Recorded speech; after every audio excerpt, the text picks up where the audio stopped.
सिर्फ इतना बताएं कि प्रताप को कैसे मार सकता हूं मैं। सुन, अगर मैदाने जंग में प्रताप के साथ कभी तेरा आमने सामने वाला मुकाबला हुआ और अगर तू खुद प्रताप से लड़ा तो मारा जाएगा। इतनी मुश्किलात का सामना करने के बाद मैं ये कुफ्र सुनने नहीं आया। नादान मत बन। यहाँ तू वो नहीं सुन सकता जो तू सुनना चाहता है। यहाँ हम वही बोलते हैं जो हमसे वो बुलवाता है।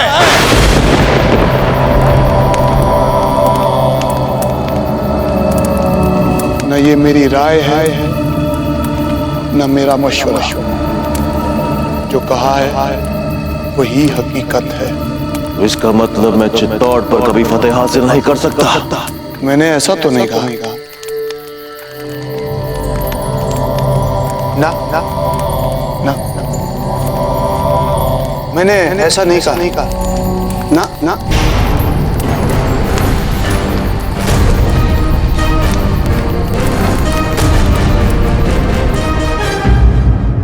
महल के कोने कोने में फूल सजाओ, एक भी कोना नहीं छूटना चाहिए।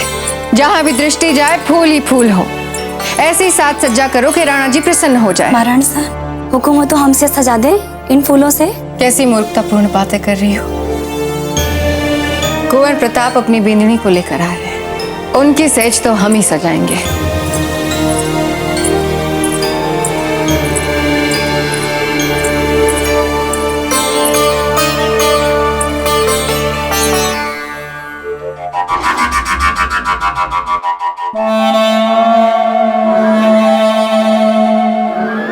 सेज तो ऐसे सजा रही हैं आप रानी मां, जैसे सचमुच यहाँ पे कोई सुहागरात मनने वाली है। वैसे भाभी जी को ऊपर पहुंचाने की तो पूरी तैयारी कर ली होगी ना आपने। कुंवर जगमाल,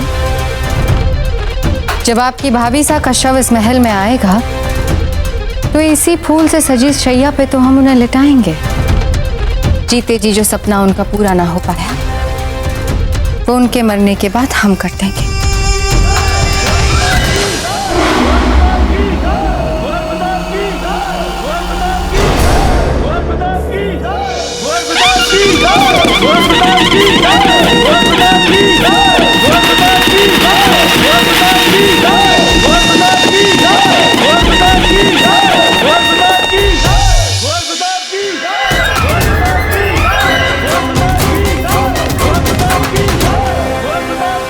क्या हुआ रानी मां? कहीं फिर से तो आपकी बाईं आंख नहीं फड़क रही? हमें तो लगता है कि इस बार भी आपकी सारी योजना असफल हो गई। कहीं भाभी जी जीवित तो वापस नहीं आ जाएंगी?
जब देखो मारने का जो महत्वपूर्ण कार्य आप संपन्न करने जा रही हैं, हर पल आपको सजग रहना है। छोटी सी भूल हुई ना तो उसी समय राणा जी को सब कुछ पता चल जाएगा।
हुआ रानी माँ? आपका स्वास्थ्य तो ठीक है ना? लगता है छोटी माँ ने हमारे लिए तैयारियों में बहुत भाग दौड़ की है। थकावट उनके मुख पर दिख रही है और शायद इसीलिए वो आपकी आरती करना भी भूल गई है ना छोटी माँ? अरे रानी माँ, दादा भाई अजबदे भाभी जी को पहली बार इस महल में लाए हैं और आप उनके स्वागत करने के स्थल पर आप ऐसे अचंभित खड़ी हैं। अजबदे भाभी जी की आरती नहीं उतारेंगी? नहीं मान, ऐसी कोई बात नहीं है, हम करेंगे ना आरती।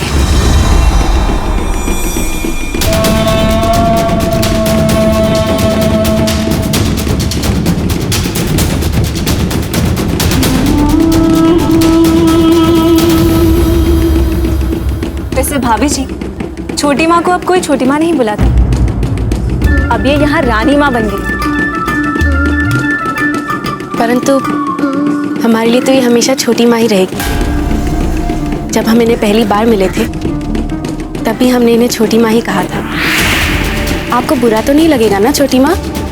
नहीं अजबदे, आपकी किसी भी बात का हमें बुरा नहीं लग सकता। आई, माँ का आशीर्वाद लें।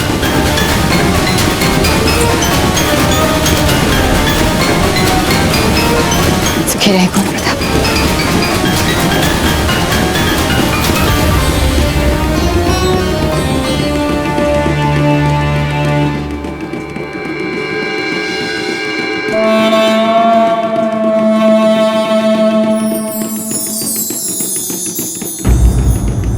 छोटी माँ, जब तक आप हमें सौभाग्यवती भव का आशीर्वाद नहीं दे देती, हम आपके चरणों से नहीं उठने वाले। अजबदे, माँ का दिया हुआ आशीर्वाद मन से होता है, दबाव में दिया हुआ आशीर्वाद आशीर्वाद नहीं होता। कोई बात नहीं कुंवर प्रताप, अजबदे हैं, इन्हें इनके अनुसार आशीर्वाद मिलेगा।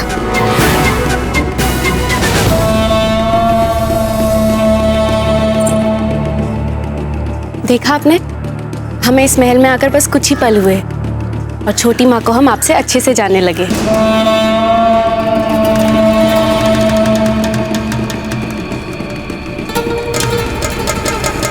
आप रचिराज कहाँ है? सब कुशल मंगल तो है ना? जी कुंवर प्रताप, कोई आवश्यक कार्य से व्यस्त है वे। औजिराज, हम देख कर आते हैं राणा जी को। जी रावत जी।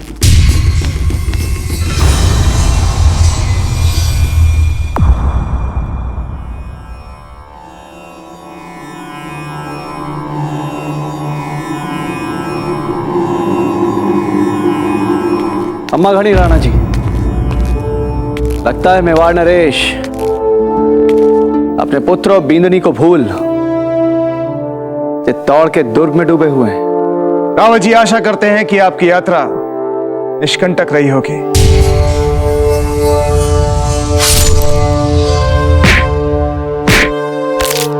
जी राणा जी, मोटे मोटे व्यवधानों को छोड़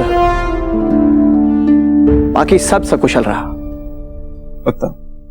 एक बात कहें राणा जी, आपके मुख पर हम चिंता की रेखाएं देख सकते हैं। कारण जान सकते हैं आपकी चिंता का? चित्तौड़ का यह दुर्ग। चित्तौड़ का दुर्ग?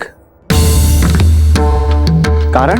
कारण यह है रावत जी कि आप जैसा अनुभवी सेनापति भी इसे चित्तौड़ का दुर्ग समझने की भूल कर रहा है, जबकि ये चित्तौड़ का नहीं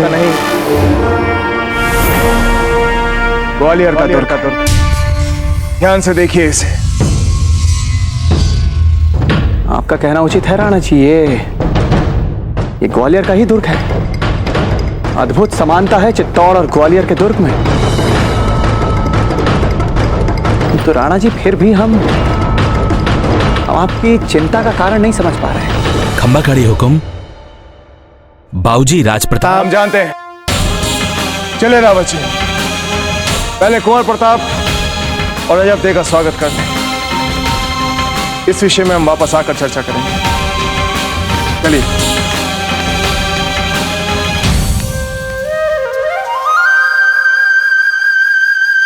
हमने सुना है इसी मंदिर के पास आप दोनों के बीच पहली बार बातचीत हुई थी माला बनाते हुए।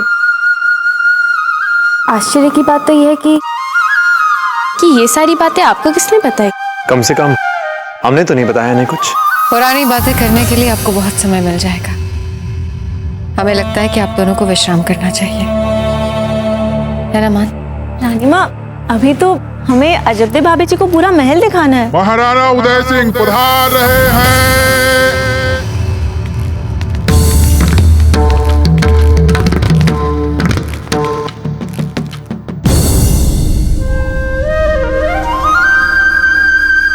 अखंड सौभाग्यवती भव। हम प्रयास करेंगे कि इस महल में आपको किसी भी तरह की कोई कमी ना आए। और कुंवर प्रताप, हम आपसे आशा करते हैं कि जितना समय और जितना ध्यान आप अपने राजनीतिक कर्तव्यों में देते हैं, उतना ही समय और उतना ही ध्यान आप अपने व्यक्तिगत कर्तव्यों में देंगे, क्योंकि दोनों ही कर्तव्यों में सही संतुलन बना रहना चाहिए। जीता जी राज, अति उत्तम। चलिए रावत जी, रजियाज हम भी आ रहे हैं आपके साथ। कुंवर प्रताप, अभी अभी उन्हें आपको क्या समझाया? तजीराज, आपके सुझाव में संतुलन का शब्द था। आपके मुख पे हमें चिंता दिख रही है। उसे मिटाने के लिए अगर हम योगदान ना दें, फिर भी संतुलन बिगड़ेगा ना। हम सहमत हैं इनके इस विचार से। सुन रही हैं धीरभाई जी? कैसे संभालेंगे आप इन दोनों को? और संभल के रहना पड़ेगा आपको इस नई युवा शक्ति से। आप चिंता ना करें राज, हम संभाल लेंगे दोनों को। बहुत अच्छे। चलिए कुंवर प्रताप।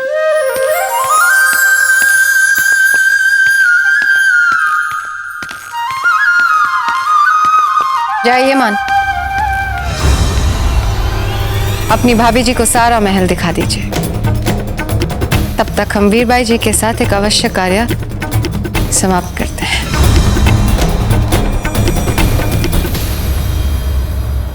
अगर आप बुरा ना माने तो हम छोटी माँ को अपने साथ ले जाएं?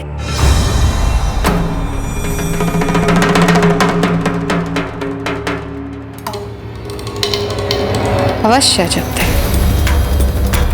वीरबाई जी के साथ बिताने के लिए हमारे पास बहुत समय है। बाद में कर लेंगे मंत्रणा। चाहिए। चलिए छोटी माँ।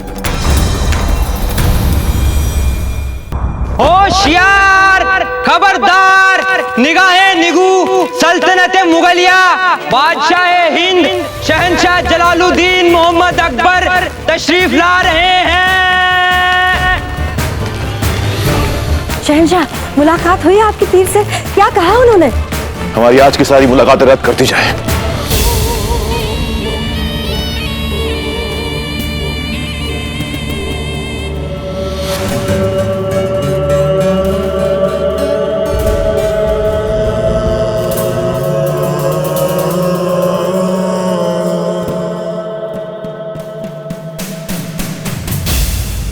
शहंशाह, कोई है?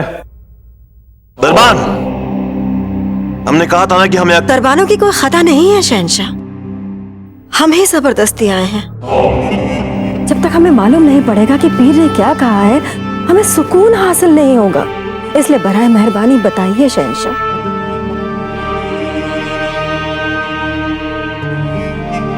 शहंशाह, जो अगर उन्होंने कुछ ऐसी वैसी बात कही है तो जाने दीजिए, ना बताइए। कोई खुदा तो है नहीं वो फकीर, चाहे कितने ही पहुंचे हुए क्यों ना हो, है कि नहीं? फिर क्यों कहा था आपने कि उनकी कही हुई बात कभी गलत नहीं होती, पत्थर की लकीर होती है? ऐसा ही कहा था ना आपने? हाँ, कहा था, मगर उन्होंने कहा कि दुनिया की कोई भी फौज हमें हरा नहीं सकती। ऐसा कहा उन्होंने? अरे पीर साहब तो मुस्तकबिल को ऐसे देखते हैं मानो माजी और हाल को देख रहे हो। औलिया है, औलिया वो। उनकी कही हुई बात पत्थर की लकीर ही है, बस। वाकई। अगर मैदान जंग में प्रताप के साथ कभी तेरा आमने सामने वाला मुकाबला हुआ तो मारा जाएगा। यहाँ तू वो नहीं सुन सकता जो तू सुनना चाहता है।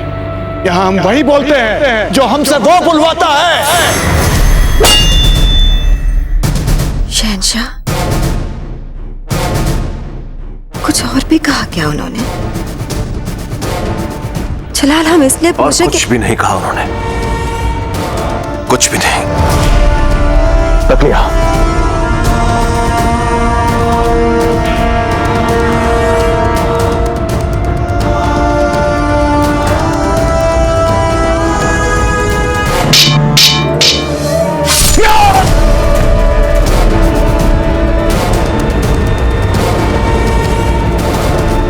क्या मुगलों ने ग्वालियर पर अधिकार कर लिया है?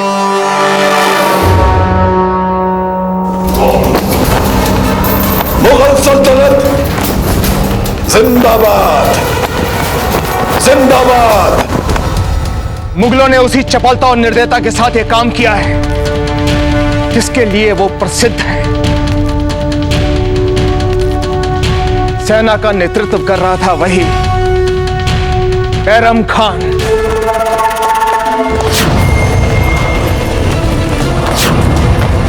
उसने भीषण रक्तपात के बाद ग्वालियर नरेश को आत्मसमर्पण के लिए विवश किया है।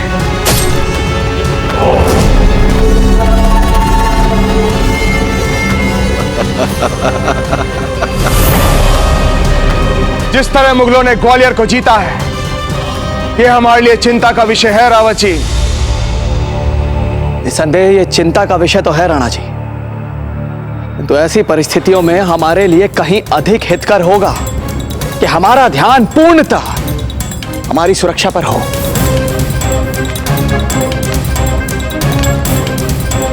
नहीं रावत जी, हम रजराज की बातों को समझते हैं। ग्वालियर और चित्तौड़ दुर्ग की संरचना एक दूसरे से बहुत समान है, इतनी समान कि इसलिए यदि मुगलों ने ग्वालियर दुर्ग पर अधिकार कर लिया है तो इसका अर्थ यह हुआ कि उनको चित्तौड़ के समान अभेद्य ऊंचाई वाले दुर्ग को जीतने का अनुभव मिल चुका है। राजीराज, उनका अगला लक्ष्य चित्तौड़ ही होगा।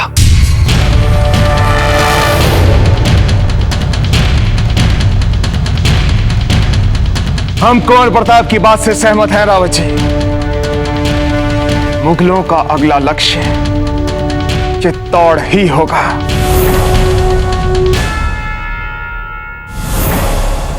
मुगल चाहे जितना अनुभव प्राप्त कर ले, अपनी सेना चाहे जितनी विशाल कर ले, प्रशिक्षित कर ले, जब तक हम यहां हैं चित्तौड़ दुर्ग में पांव रखने का स्वप्न भी नहीं देख पाएगी वे। क्षमा करिए राणा जी, द्वार पे आपसे मिलने के लिए एक अतिथि आए हैं। अतिथि कौन है? हाकिम खान सूरी, वो सासाराम से आए हैं। हमसे दोस्ती करके आपको अफसोस नहीं होगा। आपके और हमारे बीच मित्रता कभी नहीं हो सकती। फौजीराज ने इस हाकिम खान की मित्रता का प्रस्ताव ठुकरा दिया था। कहीं इस बात से क्रोधित होकर ही तो वो यहां नहीं आया है। और वैसे भी इनकी मंशा का कोई भरोसा नहीं होता है।